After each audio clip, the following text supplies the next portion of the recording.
there was a time when teachers, parents, and doctors discussed the causes of a child's hyperactive behavior. For some, it may have been trouble at home. For others, it could have been lack of sleep or too many sweets.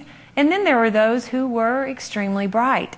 But today, finding the cause and fixing the problem has been exchanged for labeling children with ADD or ADHD and then quickly drugging them with Class 2 narcotics similar to cocaine. Sound harsh? Not according to today's guest, and she's not alone. Many experts believe dangerous drugs like Ritalin are greatly overprescribed for behavior problems. It's almost a $500 million a year industry at our children's expense. It's our hope that may change after today's show.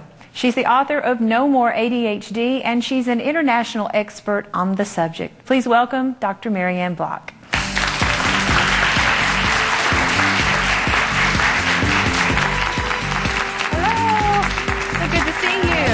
How are you? Good. Thank you. All right, no more ADHD. People say, well, how in the world can you say that, Dr. Block? Well, I can say that very easily because ADHD is really nothing more than a made-up psychiatric label. And if doctors would take the time to find the real causes of the child's problems, and I'm not saying kids don't have these problems, they do.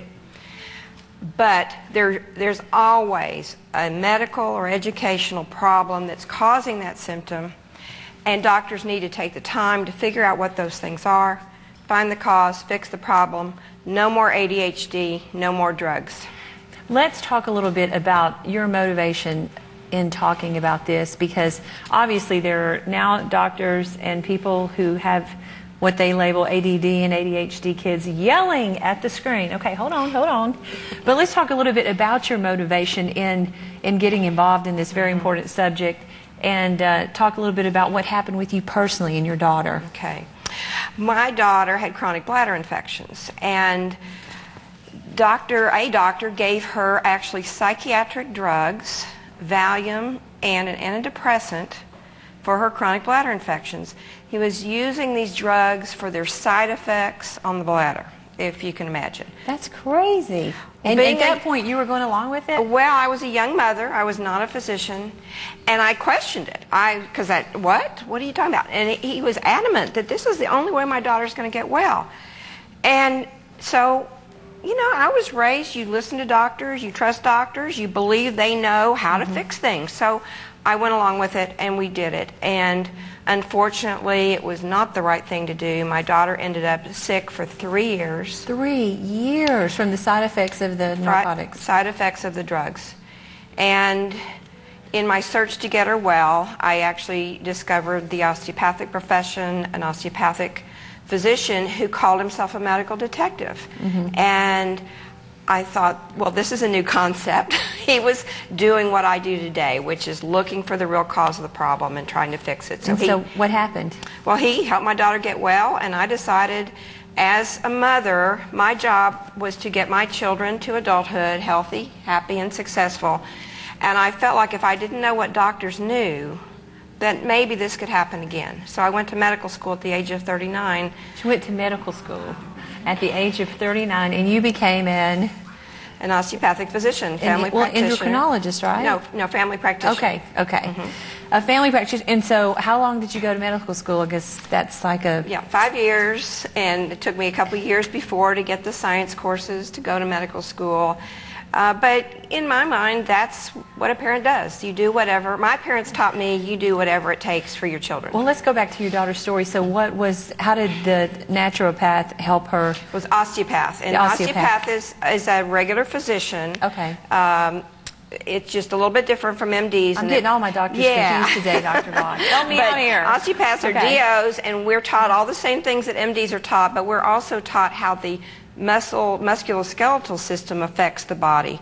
So it's a more holistic approach, and so this idea of looking at the whole person and rather than just looking at that disease and throwing a drug at it. And that was the way that doctor's approach was, and that's what I wanted to learn. I wanted to do that. Okay, so you went back to medical school, and your goal was to not only understand how all of this kind of worked, the body, but to find the root of whatever problem was going on with someone and deal with the root versus treating the symptom, which most of us go to doctors and they treat the symptoms.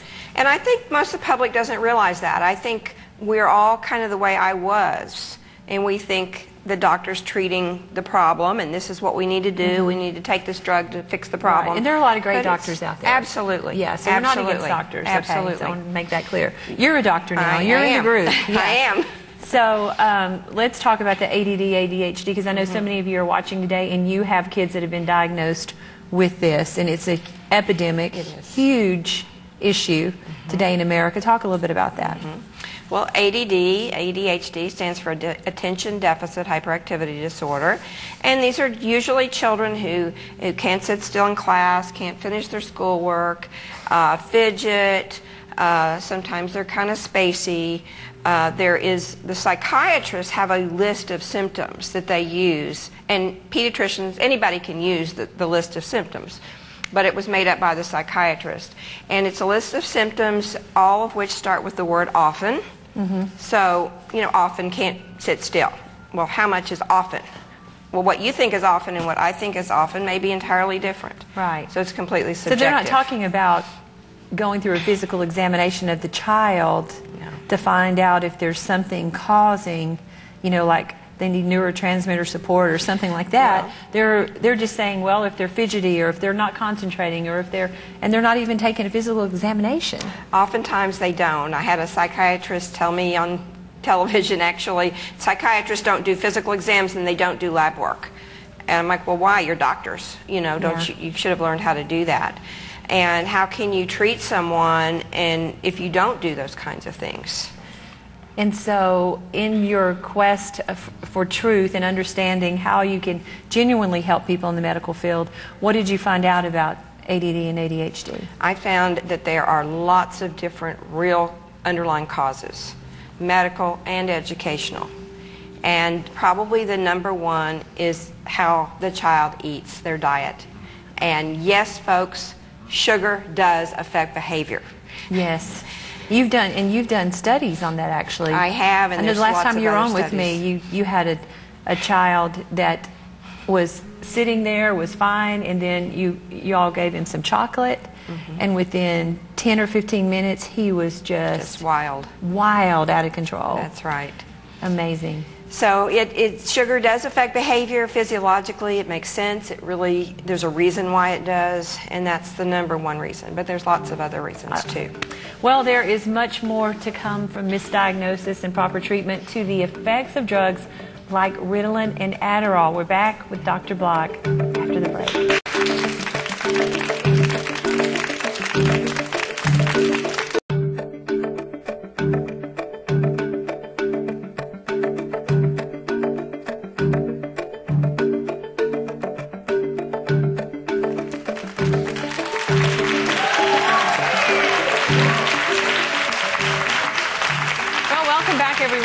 To encourage those watching, if your child is struggling in school, having behavior problems, can't focus or sit still, don't immediately think that there is something drastically wrong. See what you can do to find out what's really going on, and never accept a blanket diagnosis from someone who's spent little time with your child. There may be many other reasons for this behavior, and every child deserves a second, third, or even fourth opinion. Do you agree with that? Absolutely. Every parent should seek out a physician who's really going to take the time to search for and find and treat that underlying cause. So you've written this book, No More ADHD, and of course we barely scratched the surface. Yeah. And do you really go into detail of some of the options that parents can have versus using drugs? I really wrote this book because not everyone can come to the Block Center, and I wanted them to have those tools at home. So many things they can do at home on their own to address these issues, and I take them one by one. Now, you wouldn't say this, I can say it, but people have come from all over, really the world, to see you and to get help for their kids. And so, is there hope for that mom and dad that's watching right now? There absolutely is hope, and we just never give up on our children. We never give up. Well, No More ADHD, 10 steps to help improve your child's attention and behavior without drugs. I love it. I love it. That's all the time we have for today. I want to thank Dr. Block. I want to thank you, audience. We'll see you next time. Bye-bye for today.